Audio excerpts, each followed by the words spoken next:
On se rend à présent au Sénat où la présidente Kandia Camara a échangé à Yamoussoukro donc avec les ambassadeurs de la République populaire de Chine, de l'Inde et de la Russie. Les trois pays amis veulent renforcer la coopération parlementaire avec la Côte d'Ivoire. Des missions conjointes sont donc prévues dans ce sens et c'est avec Kader Sogodogo qu'on en parle. Son Excellence Wu Tie, ambassadeur de la République populaire de Chine en Côte d'Ivoire, est le premier à être reçu par la présidente de l'institution, Kandia Kamisuko Camara. Après avoir félicité la présidente du Sénat pour sa récente élection, le diplomate chinois annonce la volonté de son pays de renforcer la coopération parlementaire avec la Côte d'Ivoire. On la remercie sincèrement.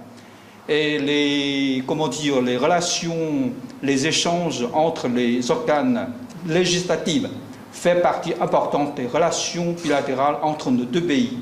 Et l'Assemblée populaire nationale attache une grande importance à la coopération avec le Sénat.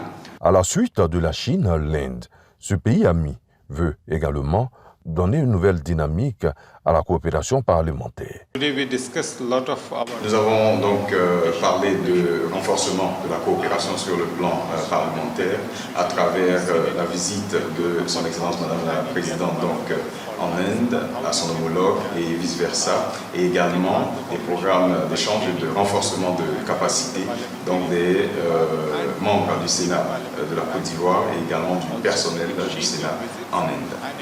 Au nombre des pays qui se proposent d'accompagner le Parlement ivoirien, la Russie, son ambassadeur en Côte d'Ivoire, a fait le déplacement d'Abidjan à Yamoussoukro pour le signifier à l'ex-patronne de la diplomatie ivoirienne, devenue présidente du Sénat. On va voir dans les prochains mois ce que nous pouvons faire concrètement dans le sens de remplir davantage les relations bilatérales. Chine, Inde, Russie, la Côte d'Ivoire s'honore de l'intérêt que ces pays amis lui portent. Nous voulons partager l'expérience des Sénats de ces différents pays et d'ailleurs nous voulons prendre toute notre place dans l'union interparlementaire au niveau mondial pour que la Côte d'Ivoire, à ce niveau-là aussi, puisse démontrer ses capacités, les opportunités que nous avons ici, mais surtout étendre son rayonnement.